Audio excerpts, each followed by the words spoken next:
Bienvenue dans le royaume intérieur, je suis Julie Deka.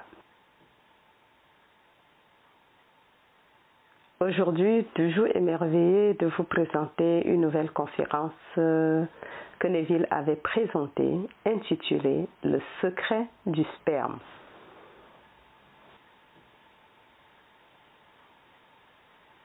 Traduction et narration par Julie Deka.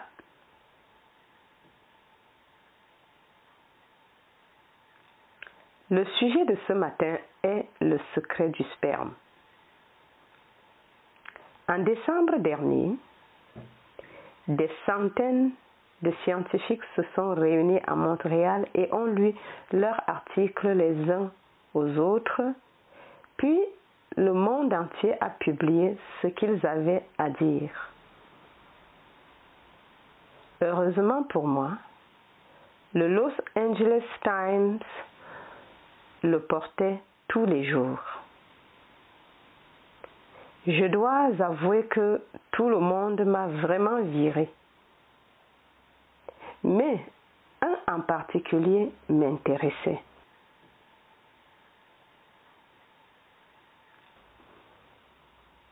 Ce scientifique a lu un article sur le sperme.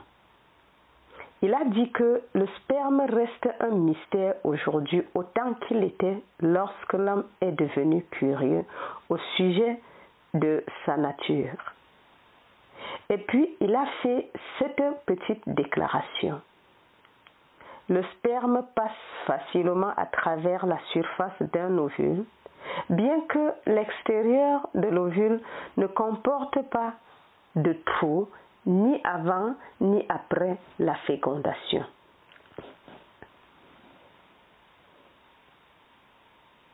Eh bien, ça m'a viré.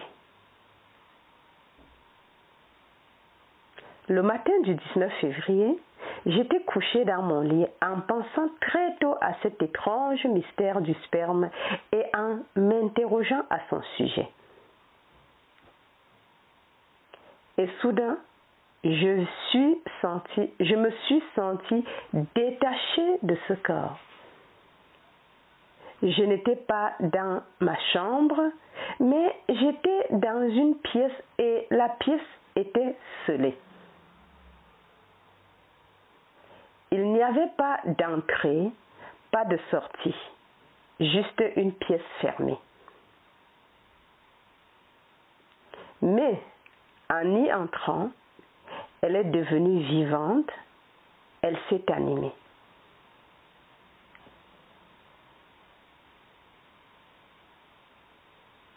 Puis j'ai pensé à mon lit, à mon corps, et en un instant, je suis de retour sur mon lit.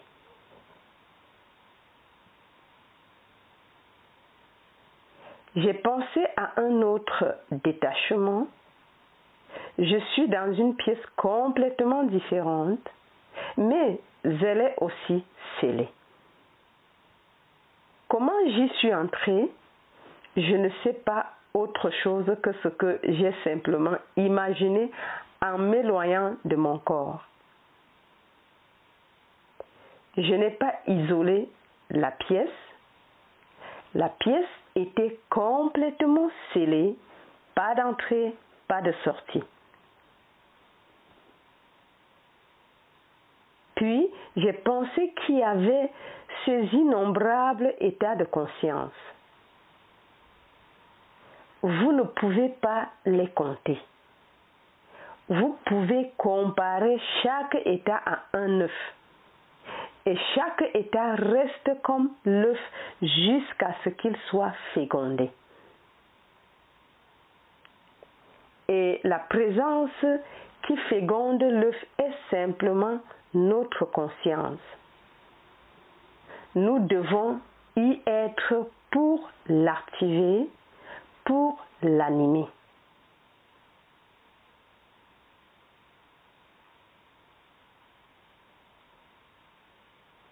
Vous pourriez à ce moment précis singulariser n'importe quel état et par l'utilisation de votre imagination, imaginez que vous êtes dans cet état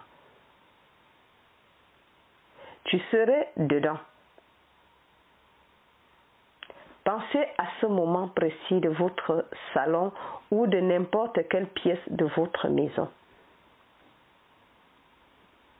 Prenez un objet familier dans votre chambre et rapprochez-le le plus possible. Si c'est bien ici, vous ne pouvez pas être ici dans cette pièce. À mesure que vous devenez intense à ce sujet, que vous vous y concentrez, vous êtes vraiment là où vous vous imaginez être.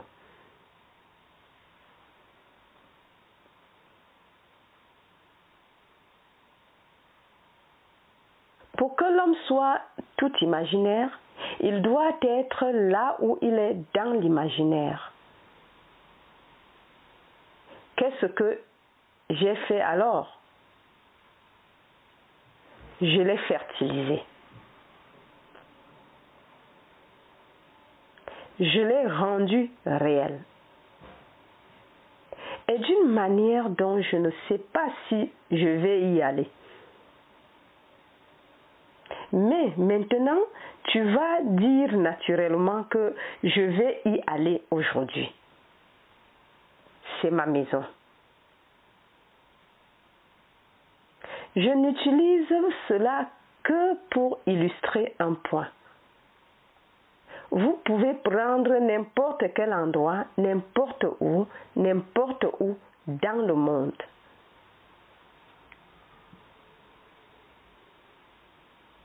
Si vous lui avez fait la même chose que vous feriez maintenant à votre maison, vous vous trouverez contraint de traverser un pont d'incidents menant à l'accomplissement de cet état. On ne conçoit pas les moyens, mais il y a tant de choses, tant de petites facettes à cet art merveilleux de l'imagination.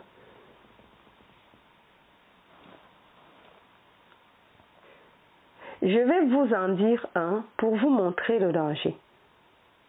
Mais si quelqu'un veut une chose par-dessus tout dans ce monde et qu'il est prêt à sacrifier son code moral et éthique, en fait, chaque code, cela fonctionne aussi. C'est pourquoi je vous avais prévenu dans mon dernier livre que je ne pouvais que vous initier à la loi et vous laisser à votre choix et à ses risques. Je vais vous en dire un pour vous montrer le danger. Mais si quelqu'un veut une chose par-dessus tout dans ce monde et qu'il est prêt à sacrifier son code moral et éthique, en fait, chaque code, cela fonctionne aussi. C'est pourquoi je vous avais prévenu dans mon dernier livre que je ne pouvais que vous initier à la loi et vous laisser à votre choix et à ses risques. Et je parle de risques. J'ai traité cette dame d'amie. C'est une amie. Je ne suis pas ici pour juger qui que ce soit. Et c'est mon amie qui vit à New York. Quand elle était jeune, elle était aussi pauvre qu'une souris d'église. Elle n'avait rien. Sa seule revendication de reconnaissance était le fait qu'elle descendait physiquement des Adams,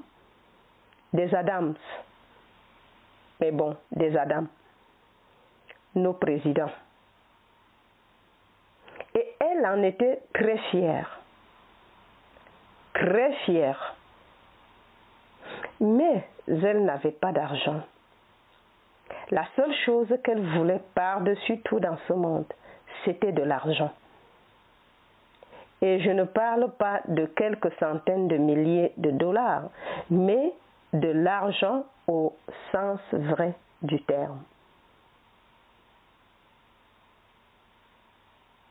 Au dégoût de ses parents, elle faisait toujours semblant d'avoir des fortunes fabuleuses. Elle n'est pas, si je puis dire, une belle dame, ni dans sa forme, ni dans ses traits.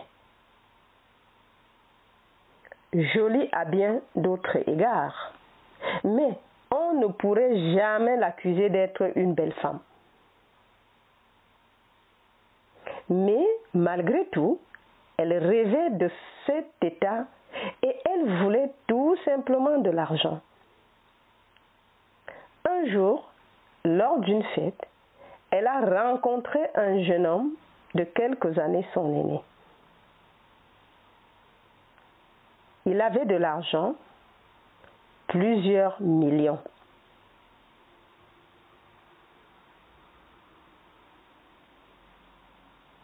Elle n'avait rien, elle avait une ligne physique menant aux Adams.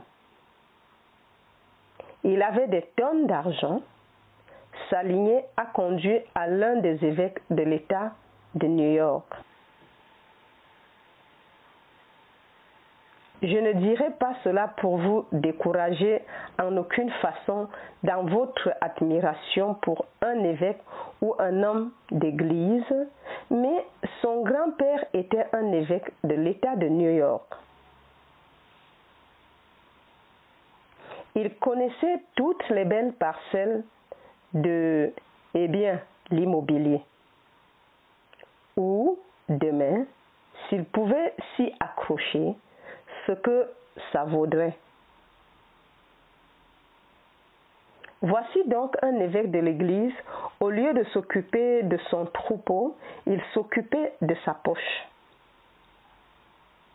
Et il a laissé des millions au père de cet enfant, qui à son tour les lui a aussi laissés. Mon ami ne voulait que de l'argent.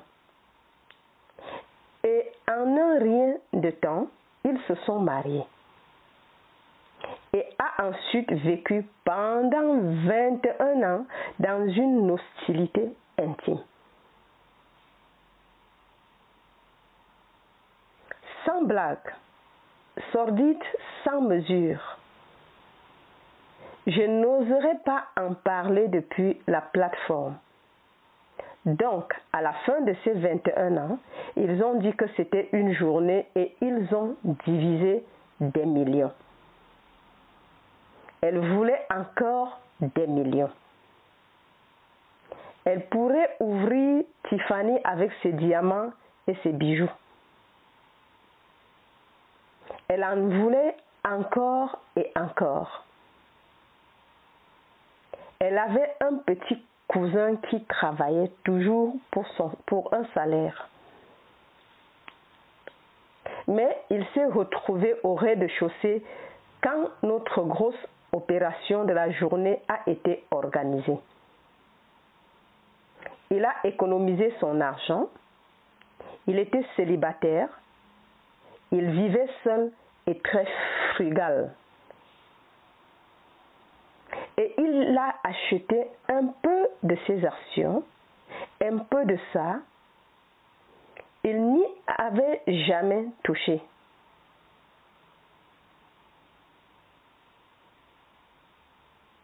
Elle s'est dédoublée, et s'est dédoublée, et s'est dédoublée.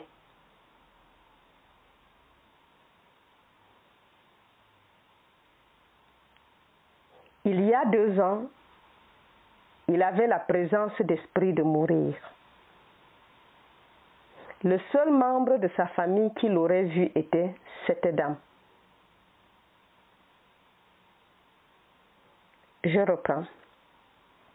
Mais il s'est retrouvé au rez-de-chaussée quand notre grosse opération de la journée a été organisée. Il a économisé son argent, il était célibataire et vivait seul et très frugal. et il a acheté un peu d'actions et il avait acheté un peu de ses actions, un peu de ça. Il n'y avait jamais touché. Elles se sont dédoublées et se sont dédoublées et se sont dédoublées. Il y a 2 ans, il avait la présence d'esprit de mourir. Le seul membre de sa famille qu'il aurait vu était cette dame. Elle savait d'une manière étrange qu'il avait de l'argent. Elle le ramenait à la maison pour un dîner occasionnel, l'appelait au téléphone et lorsqu'ils ont trouvé son testament, elle était le seul membre de la famille nommé dans le testament. Il avait d'autres cousins germains, mais ils étaient au-dessus de tout. Ils viennent des Adams. Et il doit être à l'extérieur ou quelque chose comme ça, mais il n'était pas ce qu'ils allaient cultiver.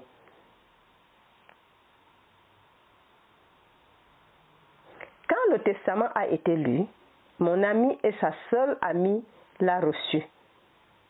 La dernière estimation, il la trouve encore.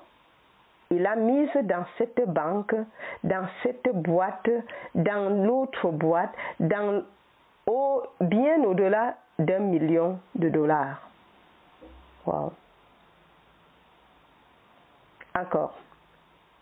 La dernière estimation, il la trouve encore. Il l'a mise dans cette banque, dans cette boîte, dans l'autre boîte, bien au-delà d'1 million de dollars que valent les actions et les obligations. Et elle a tout eu. Maintenant, ses cousins ne lui parlent plus parce qu'elle les a eus. Le prix qu'elle a payé pour de l'argent, j'espère que personne ici ne sera prêt à le payer.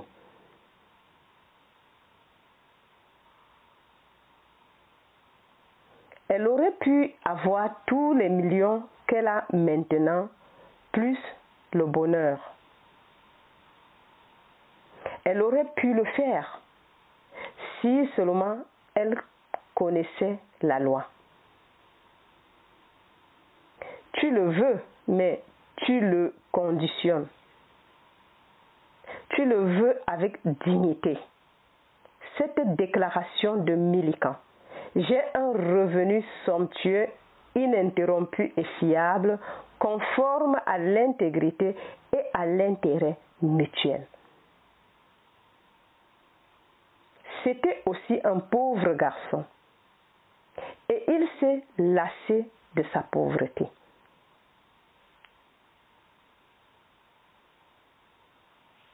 Et l'histoire racontée par celui qui l'a interviewé après avoir reçu le prix Nobel dans ses études sur les rayons cosmiques, et il lui a dit, à elle, l'intervieweur, j'étais un pauvre garçon, élevé dans un environnement agréable. Mon père était un pasteur itinérant. Il n'avait pas d'argent, mais il nous a donné de bons livres. On jouait toujours à des jeux. Un corps fort et un esprit fort. Mais il avait un code décent.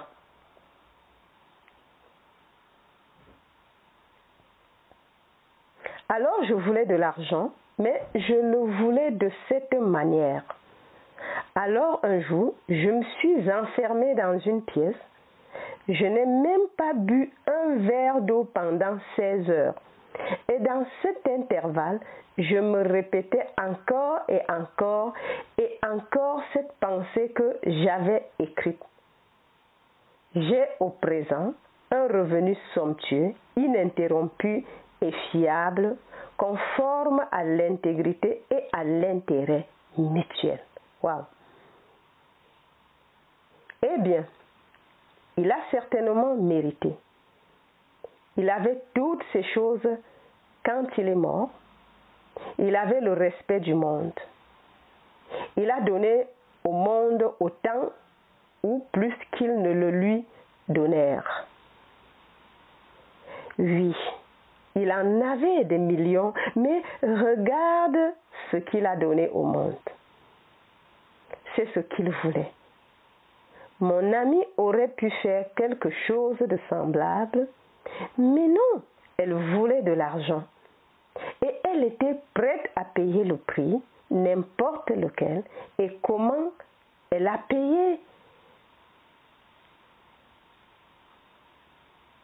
Alors, je vous préviens, oui, vous voulez quelque chose et la chose qui va le fertiliser est votre propre imagination humaine merveilleuse.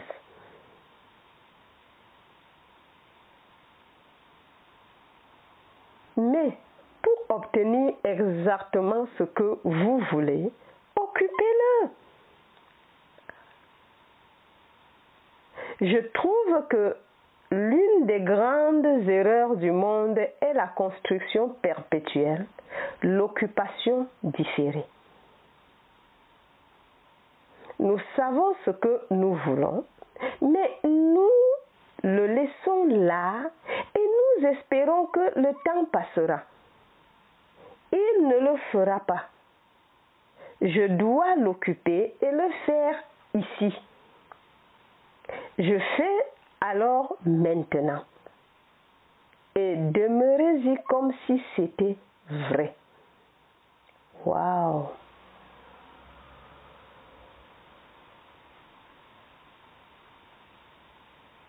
Et si j'y demeure comme si c'était vrai, mais qu'une seconde plus tard, le téléphone sonne et rompt le charme ou que quelqu'un m'appelle ou que je m'en réveille, je l'ai fertilisé. Vous allez dans l'état et vous fertilisez.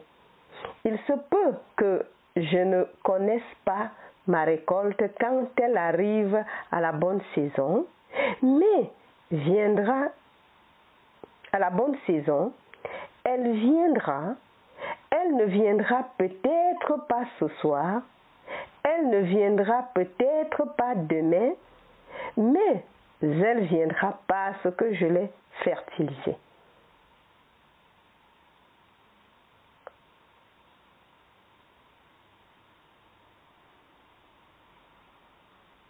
Je suis entrée dans un état, je l'ai occupé et tout est fécondé. Chaque œuf a son propre heure de rendez-vous. Et il mûrit et il fleurira. Si cela m'a semblé long, alors je dois attendre, car il est sûr et il ne sera pas tard. Ces états infinis du monde attendent d'être occupés, d'être fécondés par nous.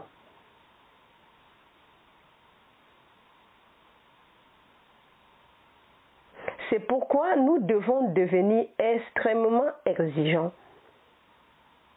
Sachez ce que vous voulez et faites en sorte qu'il soit conforme à votre code de décence, votre merveilleux code d'éthique. Vous n'avez pas besoin de tenir ce code pour obtenir ce que vous voulez dans ce monde. Mais les hommes n'en sont pas conscients et ils sont tout à fait prêts à le ternir un peu pour obtenir ce qu'ils veulent vraiment dans ce monde. Encore.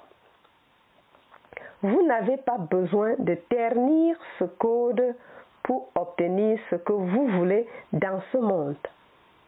Mais les hommes n'en sont pas conscients et ils sont tout à fait prêts à le ternir un peu pour obtenir ce qu'ils veulent vraiment dans ce monde.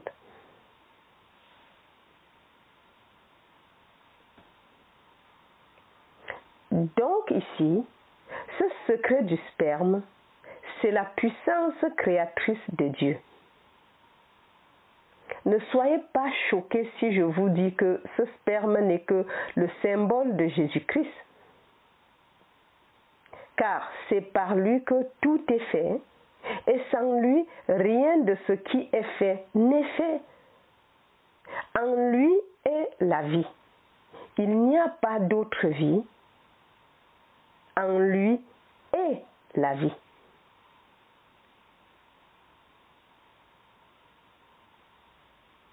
Eh bien, si je vais dans un endroit et que soudain ça devient animé, alors je dois être lui.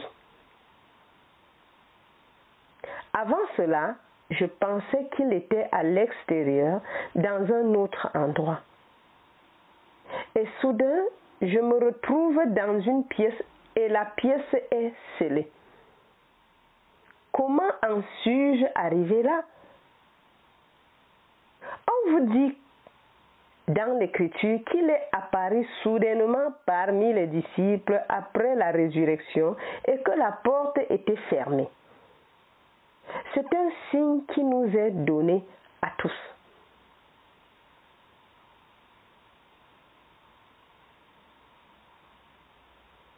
Ce n'est pas un homme, c'est un pouvoir surnaturel chez l'homme. Ce pouvoir surnaturel est notre propre imagination humaine merveilleuse. Si vous êtes prêt à y croire, vous pourriez aujourd'hui vous lancer dans la transformation de votre monde entier. Mais, par-dessus tout, les choses deviennent extrêmement sélectives. Ne faites pas que des compromis. Non. Extrêmement sélectif. L'état est là. L'état terni est là et l'état non terni est là. Tout ce qui est possible est là.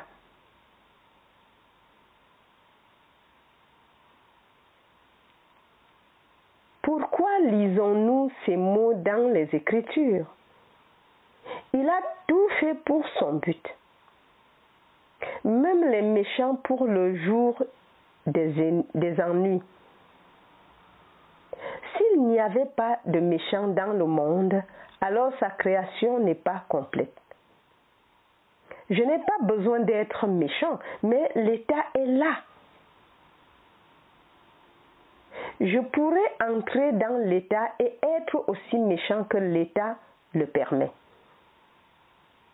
Je ne suis pas l'état, je suis le pouvoir fertilisant qui anime et fait vivre cet état.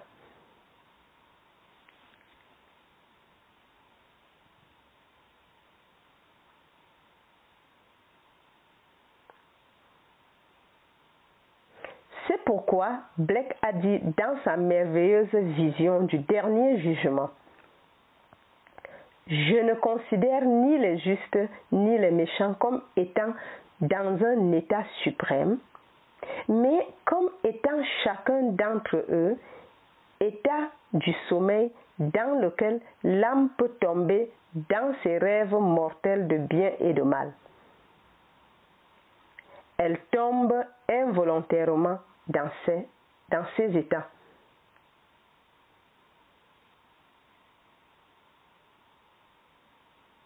Elle tombe involontairement dans ces états.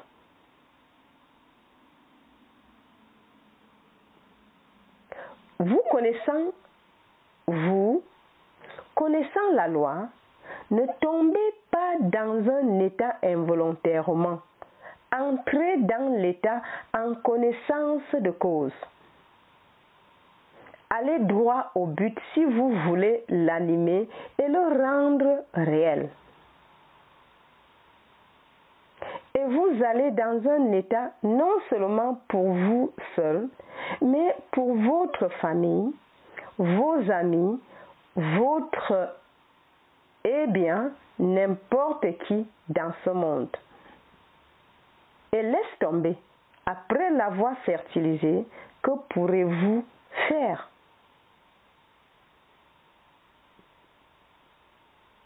Laissez-le grandir. Fertilisez l'œuf, ne le manipulez pas, laissez-le pousser.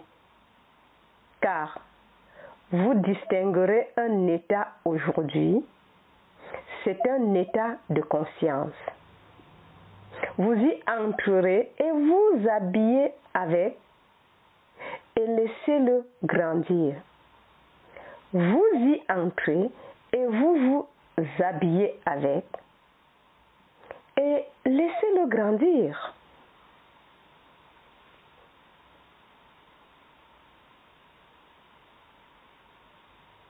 Quand j'ai épuisé tous les canaux humains pour sortir de l'armée, je me suis tourné vers le seul Dieu du monde. Et que Dieu est ma propre merveilleuse imagination humaine. En 1942, au mois de décembre, cette directive est venue de Washington, D.C. Tout homme de plus de 38 ans est admissible à la libération si son supérieur le permet. Si son officier supérieur, c'est-à-dire son commandant de bataillon, rejette la demande, il n'y a pas d'appel au-delà de son commandement de bataillon. On ne pourrait pas dire au commandant de la division qu'il s'arrêtait au commandant du bataillon.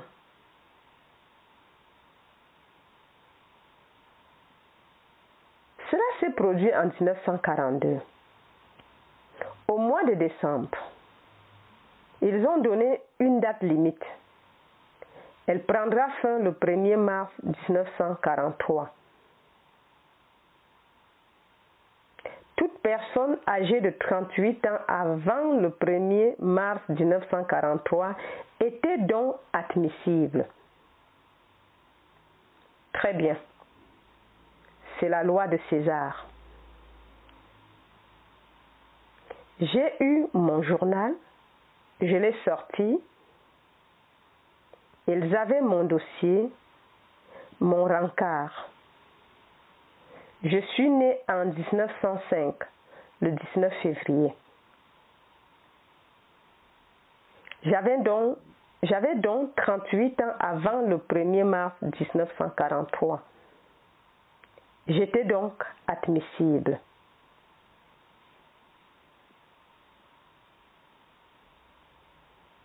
Rendez-le à mon commandant de bataillon qui était le colonel Theodore Bilbo. Son père était sénateur du Mississippi. Je l'ai rendu.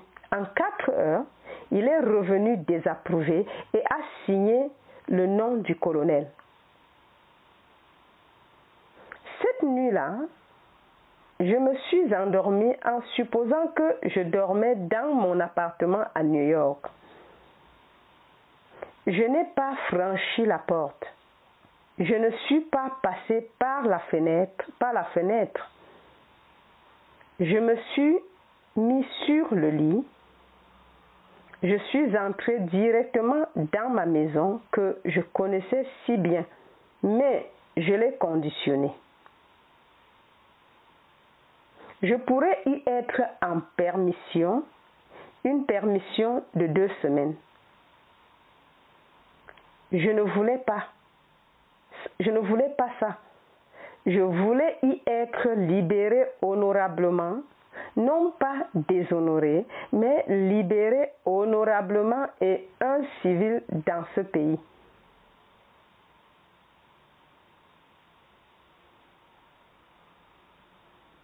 J'ai donc dormi dans cette supposition. À 4h15 du matin, un morceau de papier semblable à celui que j'avais signé ce jour-là est arrivé devant mes yeux intérieurs. Au fond, il était désapprouvé. Puis une main descendit d'ici, tenant prenant un stylo, et la voix me dit, ce que j'ai fait, je l'ai fait, ne fais rien.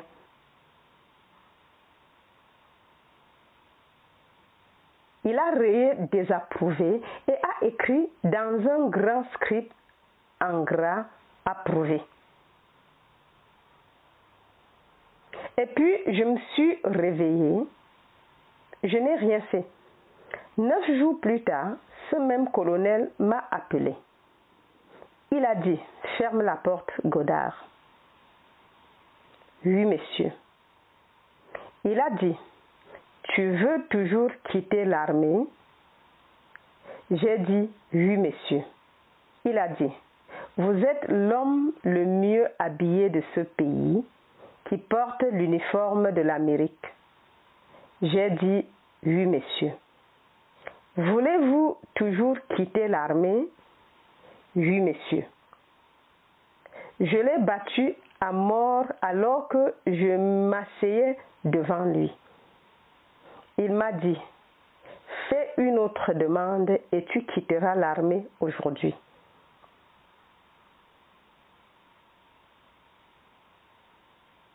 Je suis retourné voir mon capitaine. Je lui ai dit ce que le colonel m'avait dit. J'ai fait une autre demande et il a signé. Et ce jour-là, je suis sorti de l'armée, libéré honorablement. C'est tout ce que j'ai fait. Je suis rentré directement chez moi en tant que soldat démobilisé de notre armée et je suis un civil.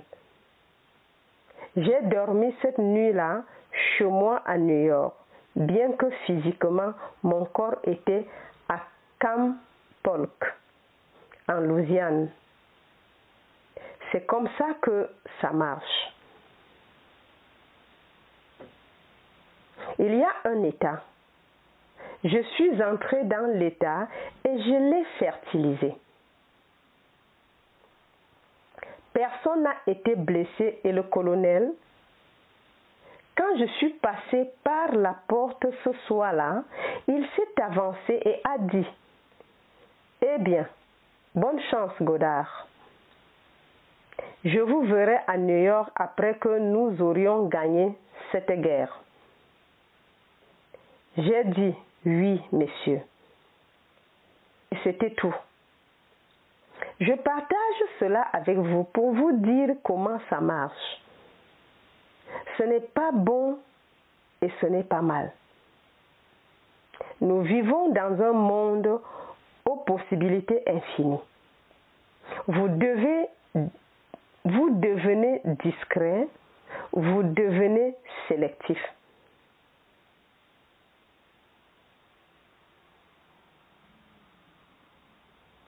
Tu sais ce que tu veux. Vous n'avez blessé personne, mais vous devez vous tourner vers Dieu. Et Dieu est votre propre imagination humaine merveilleuse. Choisissez ce jour-là qui vous allez servir. Et ils répondirent, nous choisissons le Seigneur. Vous êtes témoin contre vous-même que vous avez choisi le Seigneur.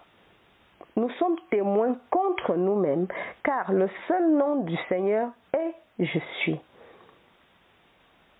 Qui pensait qu'il était dans son propre appartement, à 2000 kilomètres d'ici? Je suis. Je suppose que je suis là où physiquement je ne suis pas.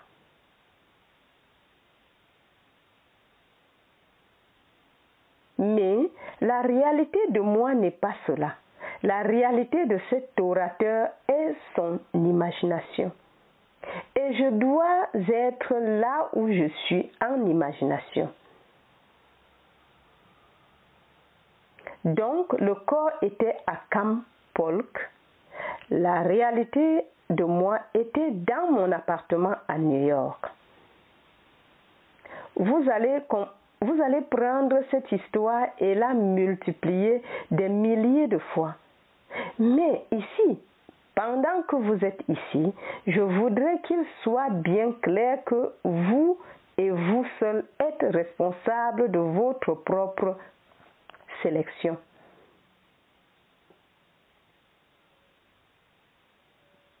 Je peux vous enseigner la loi. C'est la loi en bref. Ce que je viens de vous dire. Mais je ne peux pas me mettre derrière vous et dire non, ça, pas ça, prenez ceci. Je ne peux pas guider votre vaisseau. Je dois vous laisser faire votre choix et vous avertir qu'il comporte un risque si vous ne prenez pas votre merveilleux code et ne l'entourez pas.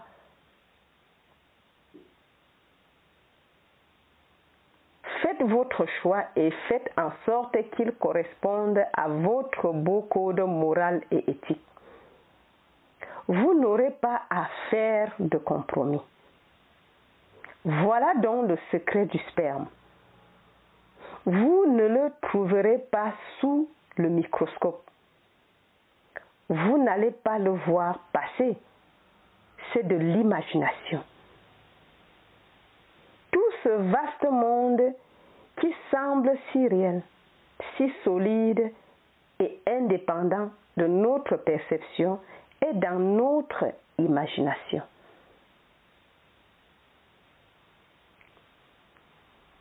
Ainsi, vous choisissez l'état que vous voulez activer. Vous entrez dans cet état, vous le savez vous-même et il devient vivant.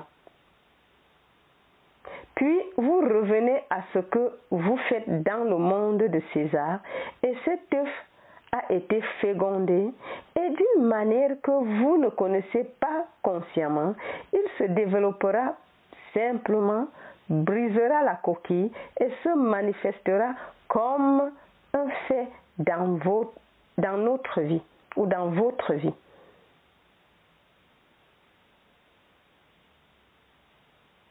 Encore.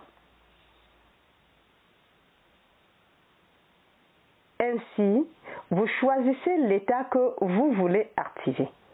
Vous entrez dans cet état, vous le savez vous-même et il devient vivant. Puis, vous revenez à ce que vous faites dans le monde de César et cet œuf a été fécondé et d'une manière que vous ne connaissez pas consciemment, il se développera simplement, brisera la coquille et se manifestera comme un fait dans notre vie. Waouh! Essayez-le aujourd'hui avec un ami. Un ami dans le besoin, quelqu'un qui n'a pas d'emploi ou qui a besoin de plus de revenus à cause de ses obligations. Essayez-le. Et vous n'avez pas besoin de lui dire que vous l'avez fait. Laissez-le tranquille et ayez la satisfaction de voir votre ami dans un bon travail et de gagner plus d'argent.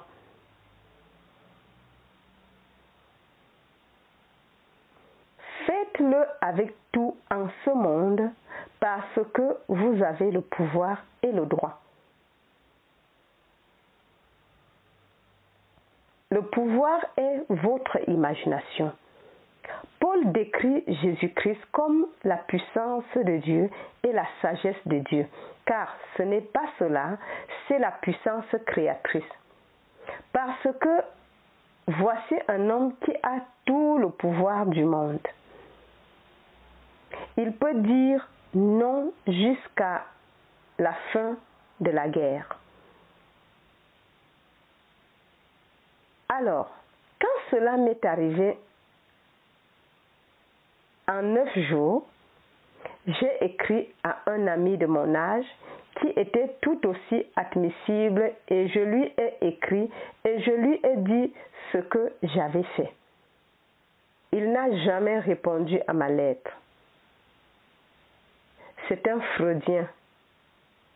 Par freudien, j'entends qu'il a étudié avec Freud. Il était imprégné de soi-disant faits de la vie, tous basés sur le sexe. Il ne savait rien de ce niveau supérieur. Alors je lui ai dit ce que j'avais fait. Il est sorti quand les autres millions sont sortis après la guerre, parce qu'il venait à mes réunions à New York. Et il m'a dit, tu sais Neville, j'aime entendre, j'aime écouter tes discours. Mais tu sais ce que je fais? Je tiens le siège et je pose mes pieds sur le tapis pour garder mon sens de la réalité et de la profondeur des choses. Tu me sors de cette réalité, tu ne dois pas faire ça.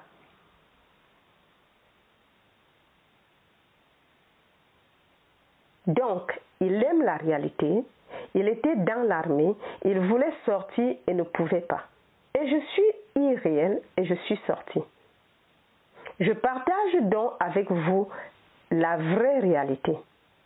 Si Freud connaissait seulement ces intensités de création à des niveaux supérieurs par rapport à ce niveau ici, eh bien, vous ne pouvez pas, ces intensités incroyables au plus haut niveau quand vous créez et que vous créez tout en vous.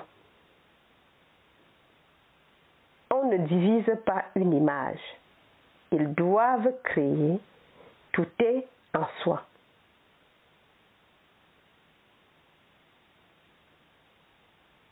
Et comparé à ce niveau ou à cet autre niveau, c'est tout simplement comme si on avait deux limaces hors saison. C'est ce niveau. Mais au niveau supérieur, ce sont toutes des créations intenses et fantastiques. Et là, vous voyez les spirales qui lient l'homme sur son corps.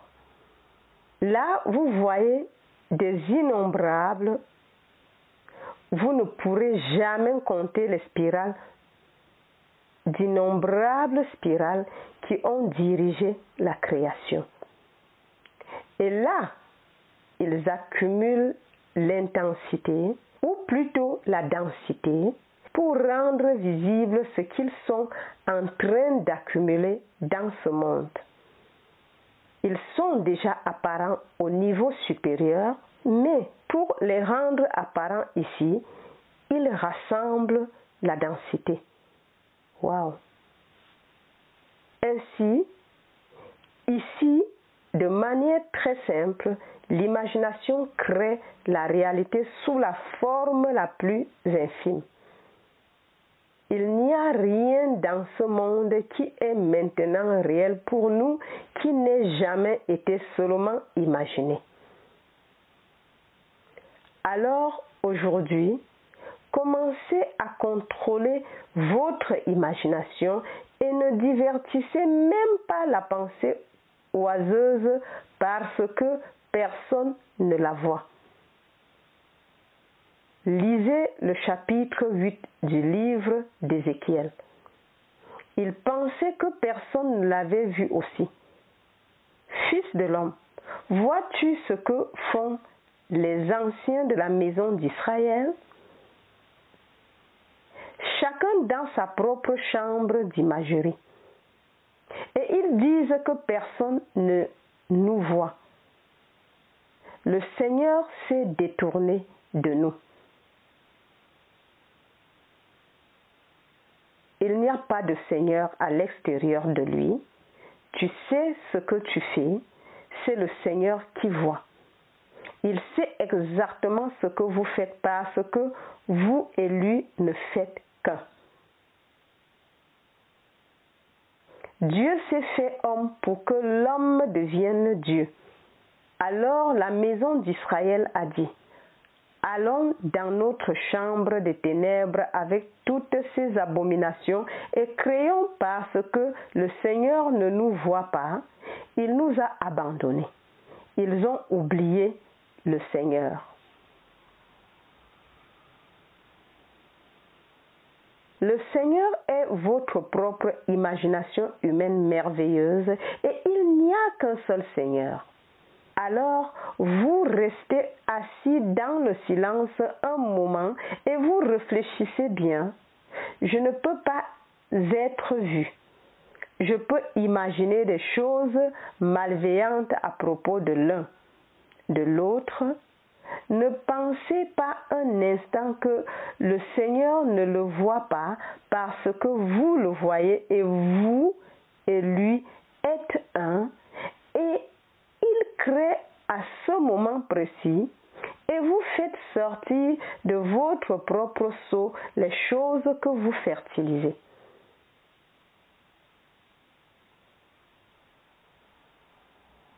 Il y a environ une semaine, j'ai suggéré une certaine technique que j'ai apprise de mon vieil ami Abdullah. S'asseoir physiquement à un endroit et supposer que je suis physiquement assis à un autre endroit. Et je vais d'un endroit à l'autre. Au bout d'un certain temps, c'est devenu si facile et vous pouvez ouvrir les yeux à l'endroit où physiquement vous ne l'êtes pas vraiment. Et quand vous le faites, vous ouvrez cet œil avec un choc. Si je suis assis sur une grande chaise dans mon salon et que j'imagine que je suis assis dans la chambre à coucher, quand je veux le choc, j'ouvre les yeux pendant que je m'imagine que je suis assise dans la chambre. Wow. Si j'ouvre les yeux quand j'imagine que je suis assise dans le salon où le corps était au début, il n'y a pas de choc. Mais il y a un choc à ouvrir les yeux là où le corps n'est pas parce qu'il vous semble si réel. Et c'est ainsi que vous exercez ce talent. Allez dans n'importe quel état. C'est donc essentiellement le dernier jour où je vous ai apporté beaucoup de choses que j'ai entendues et vécues au cours de la dernière journée. J'apporte des histoires de mon ami Krucha, des histoires d'autres, les miennes, mais la base n'a pas vraiment changé. Je ne peux pas changer la base. La base est encore en train d'imaginer créer la réalité.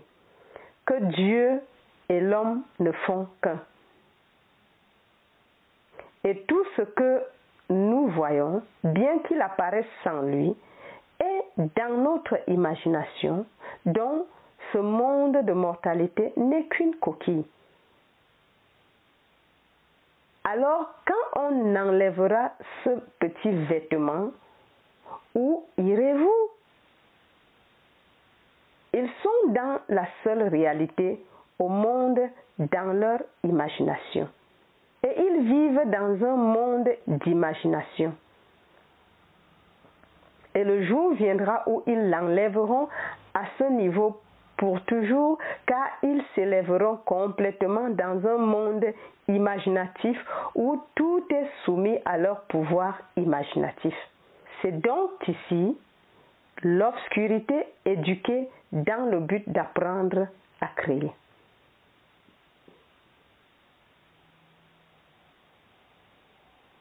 Et vous n'êtes pas jugé si vous créez quelque chose sans amour, mais si vous créez.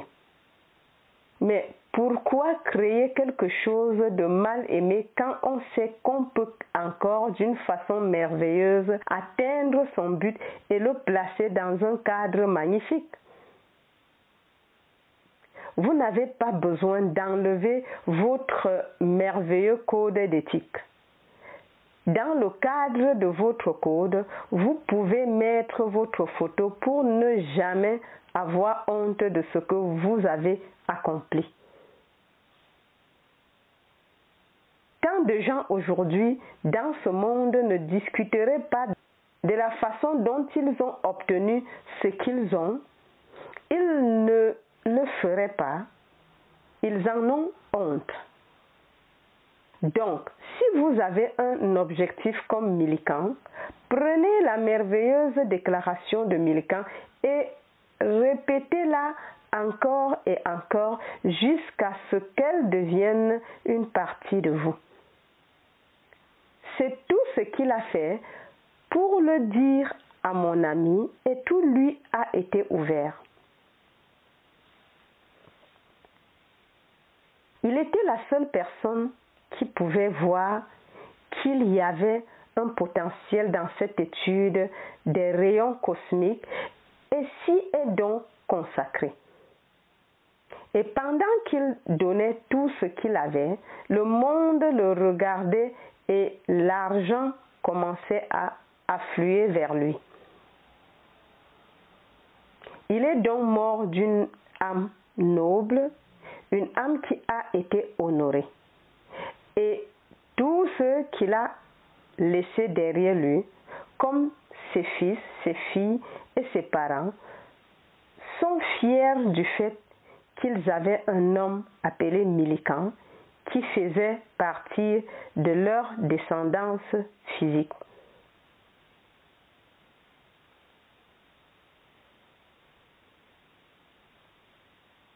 Y a-t-il des questions, s'il vous plaît?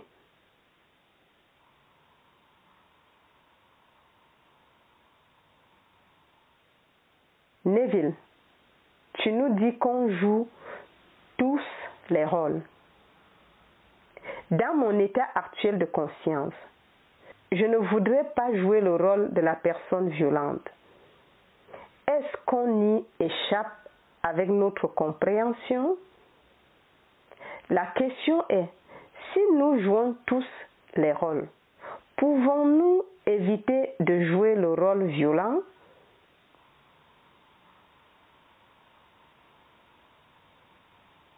Monsieur Godard, mes cadrans disent que le rôle violent est joué par Dieu. Et toi et Dieu êtes un. On finit par apprendre à en jouer plus joliment comme on éviterait certaines notes au piano. Mais ne détruisez pas la note. Vous en avez besoin pour un autre morceau que vous allez jouer.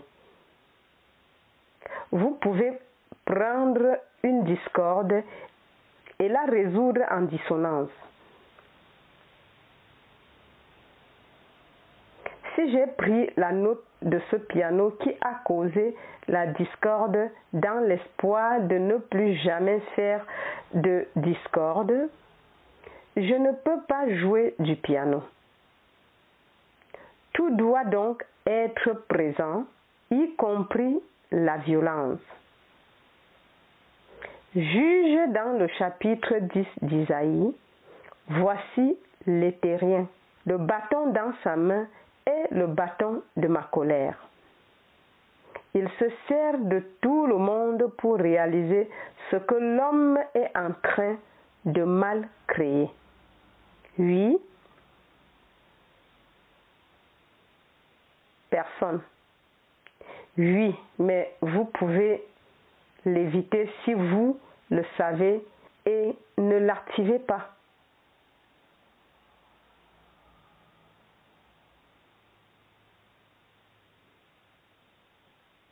MR. Certainement, ma chère. Mais il n'y avait pas d'autre être pour jouer le rôle. Si je choisis de jouer le rôle de l'horrible bête du monde, Dieu et moi sommes un, dont Dieu joue le rôle. Il se soumet à mon choix parce qu'il est devenu moi pour que je puisse être tel qu'il est. Il est amour infini.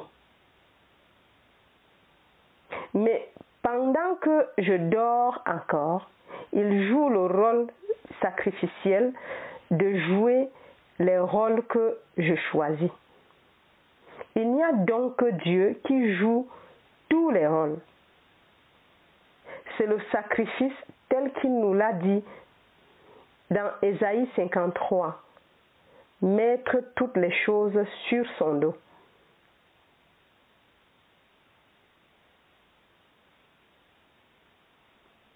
Personne. Oh, moi, vous nous avez enseigné que sur une période de 6000 ans, nous jouons tous les rôles.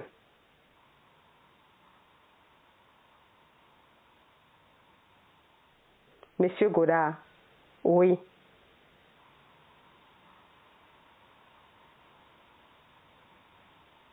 Personne.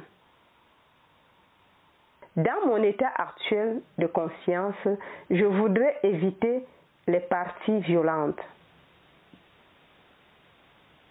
MR. Dans les 6000 ans, la question est la suivante. Je vous ai appris à croire que le voyage prend 6000 ans. Comme le dit Blake, je vois les visions de mon sommeil mortel de 6000 ans dansant autour de tes jupes comme un serpent de pierres précieuses et d'or. Je sais que c'est moi, ô mon Créateur et Rédempteur.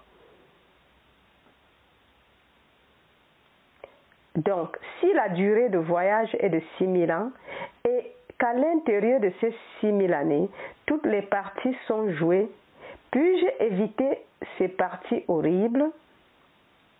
Certainement. Mais dans notre imagination, nous les jouons. Nous tombons dedans. Vous donnez un banquet un jour, le banquet messianique que tout le monde donnera. Et tu verras une mer d'imperfections humaines et tu les sauveras. Tu avais joué l'aveugle, l'arrêt, le flétri, tout.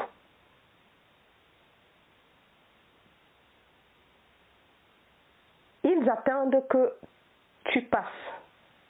Comme vous marchez, partout sont moulés à la perfection, car il était des vêtements que vous avez joués et ils sont maintenant invités au banquet du Messie parce que vous avez ressuscité de tout cela.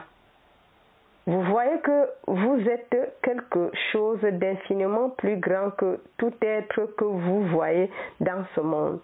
Vous êtes un être surnaturel qui est Dieu, jouant ses rôles.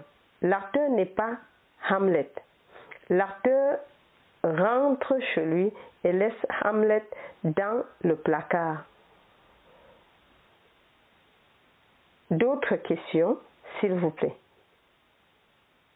Pourriez-vous nous répéter les techniques de respiration?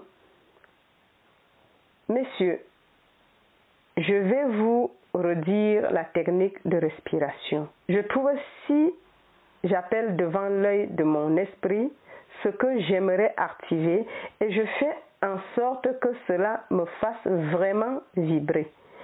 Une conversation entre deux amis discutant de la réalisation de leur rêve, qui est mon rêve peut-être.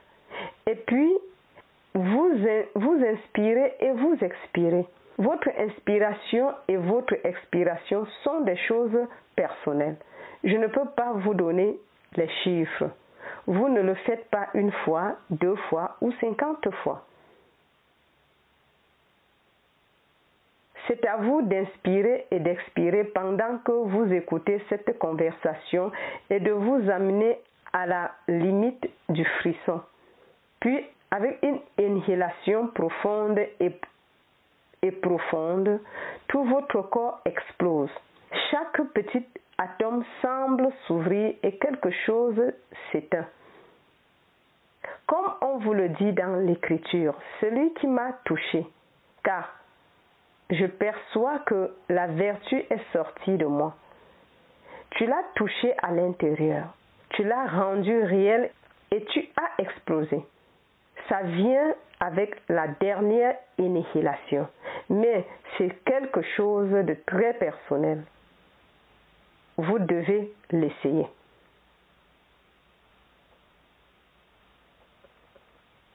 Personne. Si 2 personnes travaillent sur la même pensée sous les angles différents. Je veux dire à partir d'une compréhension différente des enseignements. Cela va-t-il modifier un changement ou cela va-t-il modifier ou changer le résultat final? Est-ce que ça allonge le temps? Messieurs, si deux travaillent sous les angles différents, personne. Oui, Monsieur Godard, pour un but commun, pour quelqu'un d'autre. But commun? Oui. Messieurs, non, ça n'a pas vraiment d'importance. Ça n'a pas vraiment d'importance. J'ai des amis qui m'appelleront et me demanderont d'entendre de bonnes nouvelles pour eux. Je sais, d'après leur propre aveu dans le passé, qu'ils n'ont pas brisé ce petit tour, mais ils veulent en être sûrs. Ils appellent donc leurs praticiens de la science chrétienne, leurs praticiens de l'unité, leurs praticiens de la science de l'esprit. Ils appellent tous les praticiens dans l'espoir qu'on va l'entendre. Monsieur, une absence totale de foi de la part de celui qui veut de l'aide. Personne. Ce n'est pas possible, mais je crois à ce que vous enseignez.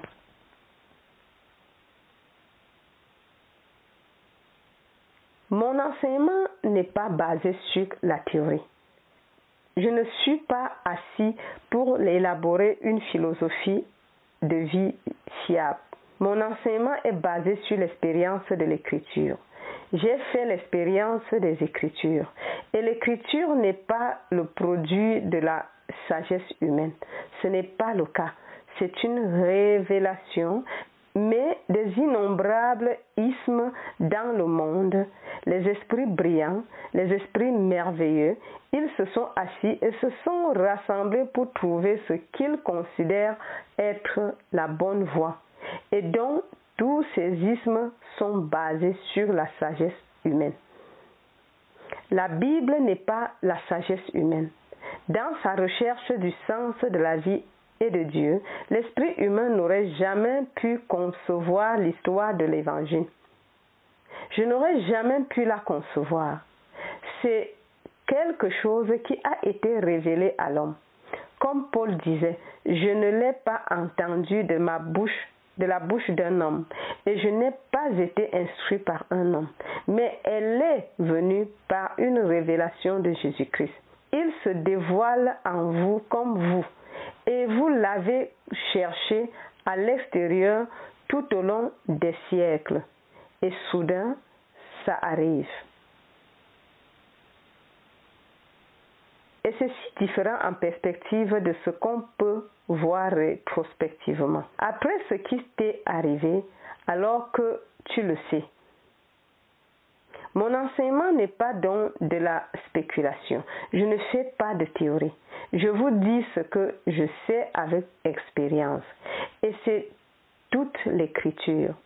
Bien sûr, le monde pense qu'ils ont dépassé les Écritures. Ils diront que c'est un vieux livre, un mythe. C'est l'âge des morts. Ils auront quelque chose de nouveau. Et donc, ils auront quelque chose de nouveau. Vous trouverez d'autres ismes qui surgissent aussi partout dans le monde. Personne. Votre système est-il un système qui peut être utilisé par la traduction spirituelle?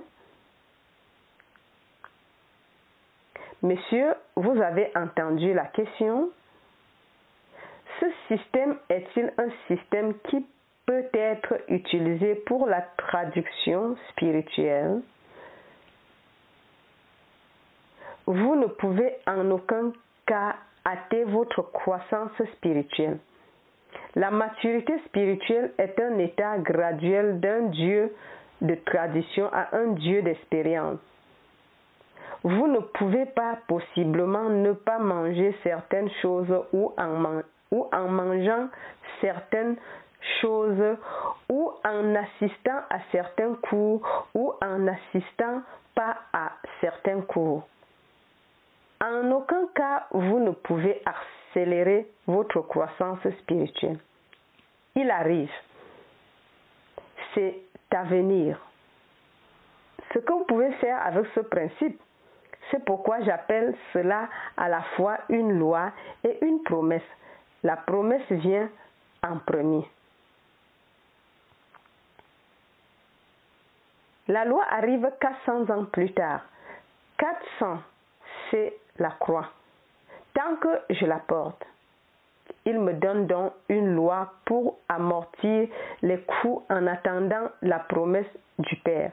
Et la promesse du Père est de me donner lui-même comme s'il n'y en avait pas d'autre, juste Dieu le Père. Mais toutes ces traductions, ces perceptions extrasensorielles et toutes ces choses, ça ne m'intéresse pas vraiment.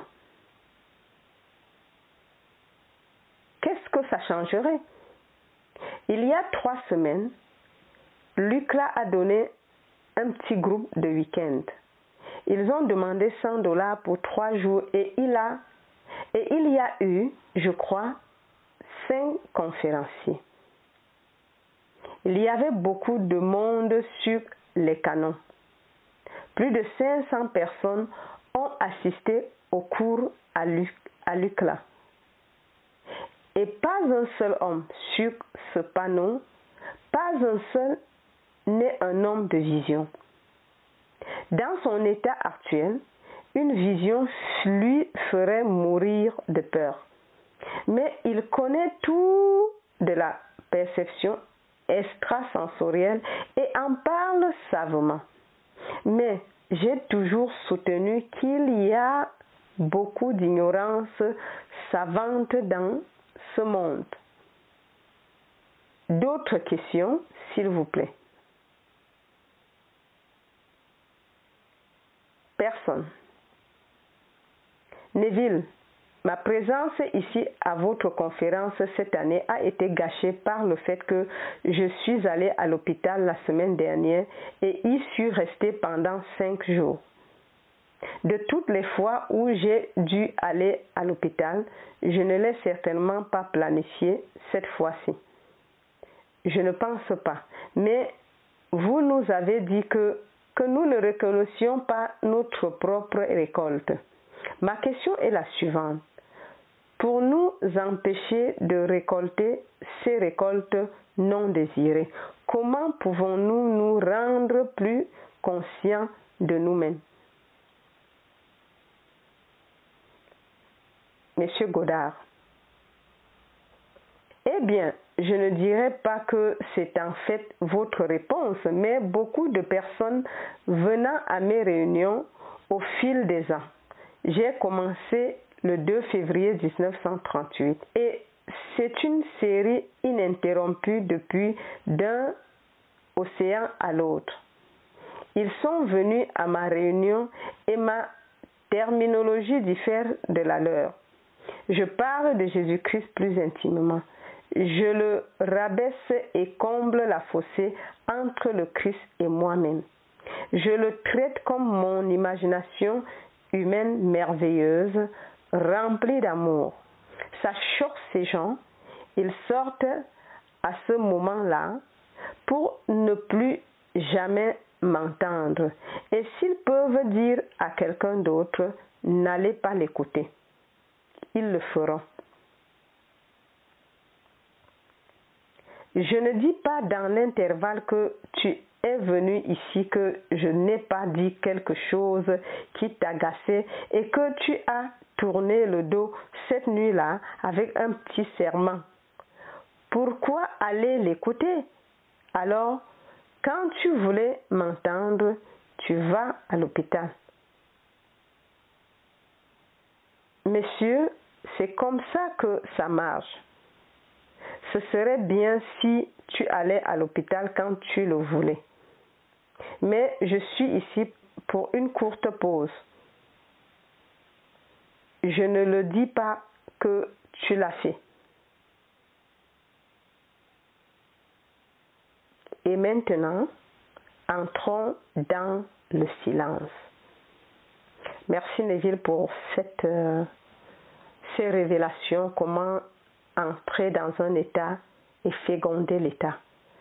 Et ça nous permet de changer l'état, des états de conscience, d'un état de mal-être à un état de bien-être, en s'imaginant dans l'état et en vivant à partir de la fin. On le féconde et après on ressort de l'état. Merci Neville. Le secret du sperme. J'avais promis la dernière fois et c'est ce que je fais parce que ça nous permet le changement d'un état à l'autre, de migrer d'un état à l'autre. Voilà. Et aussi, comme on vient de l'entendre, la souffrance, c'est aussi un état. Et ainsi que la joie, c'est aussi un autre état, mais la vie est alternée de souffrance et de joie. Pas la souffrance peut-être atroce, mais ce sont des différents états que d'une manière ou d'une autre, nous allons y passer. Alors, merci de m'avoir écouté jusqu'à la fin. Merci pour les likes. Partagez le message tout autour de vous.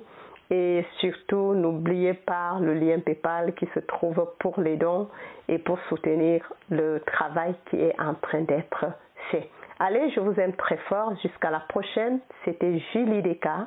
Bye bye.